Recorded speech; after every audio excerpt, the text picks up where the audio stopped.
Hey, how y'all doing today, Real 16 TV? It's Cuz OP here, back with another reaction. This time I'm reacting to Troy Ave testifies against taxstone in 2016 shooting incident. Man, it's such a weird story for me because when we was younger, me and the homie used to listen to Troy Ave before he told. I know that shouldn't really go, the video playing now. That really shouldn't have nothing to do with his music. His music's still good. It's just, it fucked with me because I really like taxstone. Like, obviously I do YouTube. That was like an idol of mine. Starting off, and not too long after that, he was arrested. And I agree with what he did. If you hear what he said 5 dudes coming at me. If 5 dudes is coming at me, I'm gonna ask y'all if y'all good. If I ask if y'all good and y'all don't say y'all good, then I'm about to boggle these niggas. I'm not saying what he said was right or wrong. I'm just saying I don't think it's fair for 5 people to be able to come at you and you be in a state where the gun laws are so fucked up that you can't defend yourself. That was so long. Wait. So it was a long ass time ago. 2016 when I graduated high school. Yeah. Literally, that was a minute. You know what's crazy too is like, man, listen, like the loudspeaker network, man, had an epic run, and bro, I feel like there was no jumper before no jumper, like, but like they were just never like in on camera like that, right? Outside of like the podcast, bro. Listen, like they had the like Cactus Jack, yeah, right, Combat Jack. He's one of the pioneers in this podcast game. The Reed, you feel me, with like Kid Fury and Crystals, feel me, like had had taxstones, bro, had taxstone, like TK Kirk. Hey, oh my god, bro. Loudspeaker. I don't care what nobody says. Taxstone was a legendary speaker in general. I truly enjoyed his podcast, and I enjoyed seeing him do interviews on other people's channel. He even did Adam 22's thing back in the day. Real shit, I really enjoyed taxstone. I sometimes rewatch his shit just to feel like the man's still out talking. He does still do podcasts though. He does them from himself sometimes. So did he get sentenced or? Nah. And he pled guilty to his felony gun charges already, and that's up to 20 years. Now he's in court.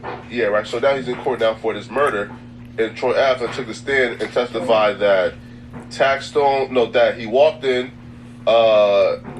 He walked in. I don't know what else he said, but I know this. He said he went to shoot at me, and I tried to dodge the bullets from hitting my vital parts with my foot, so he caught one in the leg.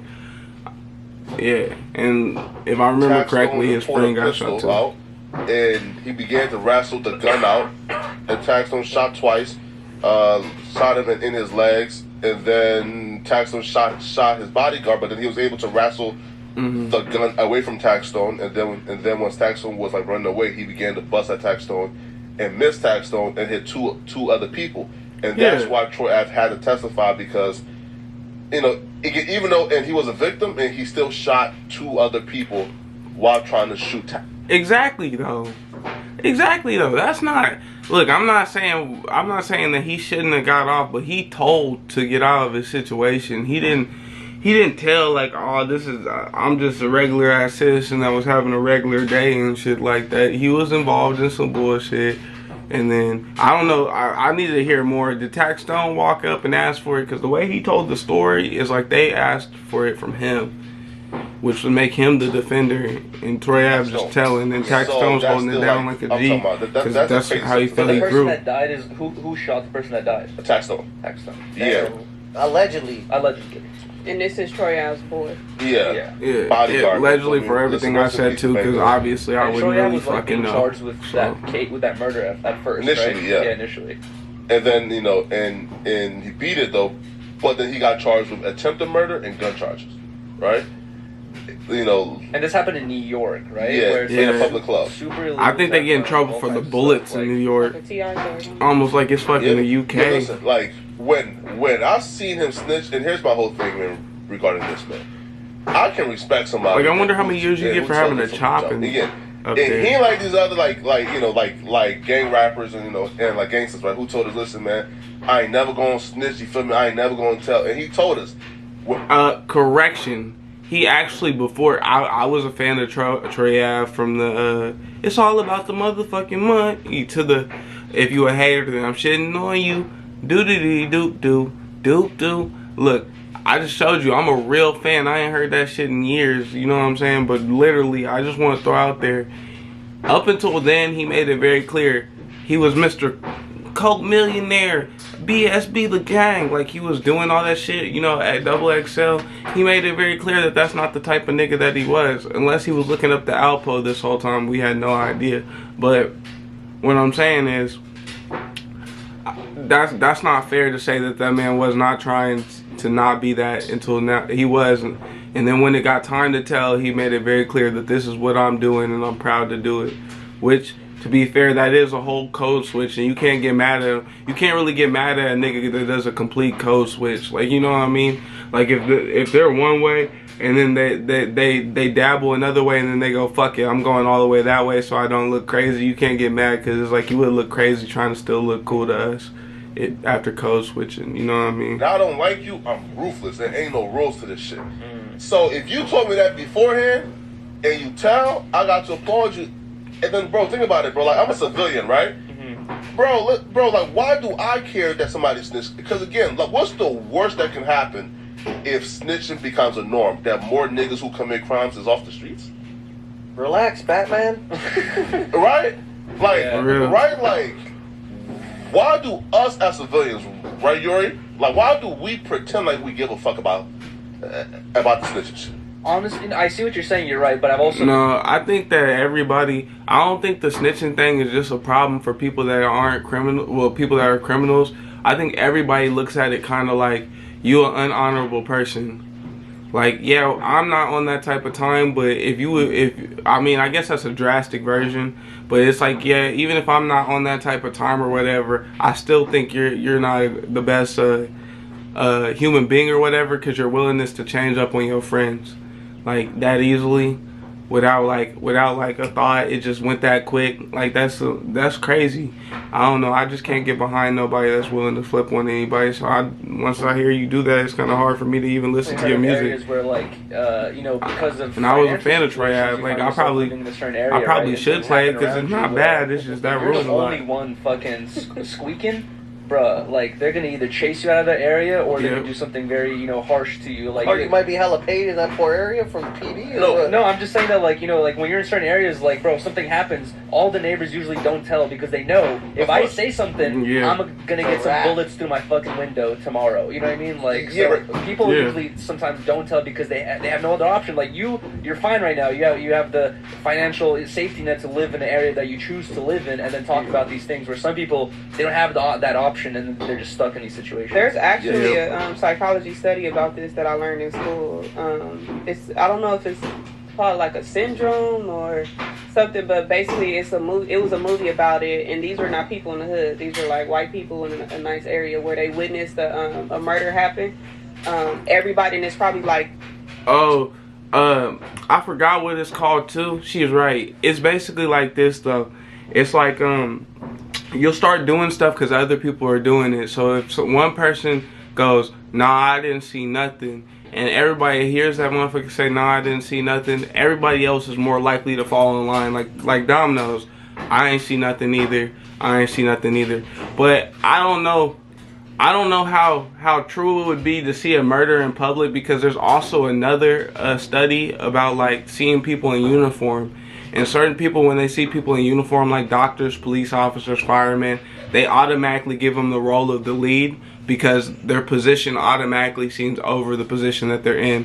So it's like, I don't know, there'd be a counterbalance, but she is right. Like, if like 9 people go, I ain't see shit happen, the whole 100 behind them, and that's sociology too, the groups of people, the whole 100 people behind them going to be like, yeah, I ain't see shit either. There's probably going to be 1 or 2 people, 3 people, maybe a group that's going to be like, yeah, I seen something. But then if the mass say they didn't, then you kind of got to move on. 20 levels of apartment buildings where they all opening their windows, they hear it happening. Nobody called the police because they automatically assume that the next person. I've heard that. I can't think it's a different one. Term for it.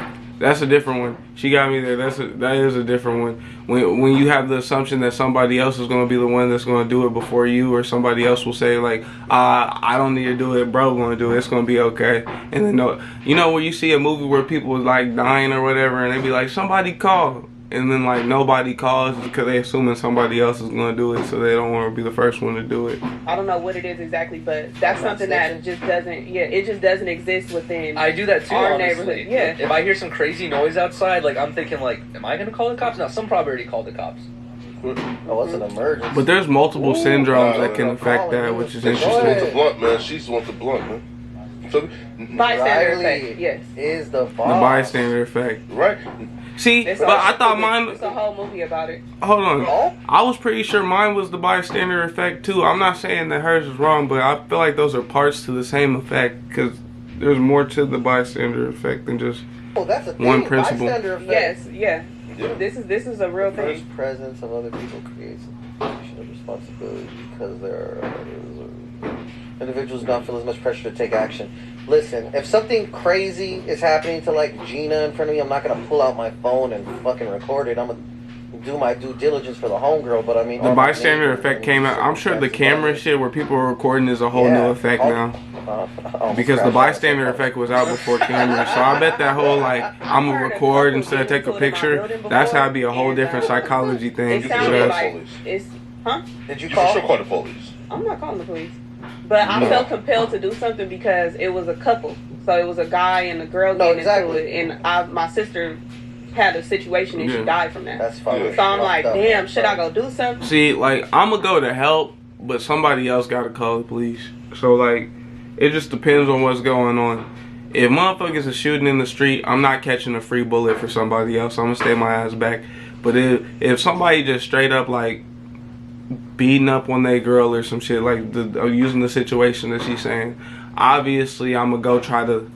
Hey, y'all niggas need to stop. I'm gonna try to park this up, but somebody else is gonna have to call the cops because I'm gonna leave.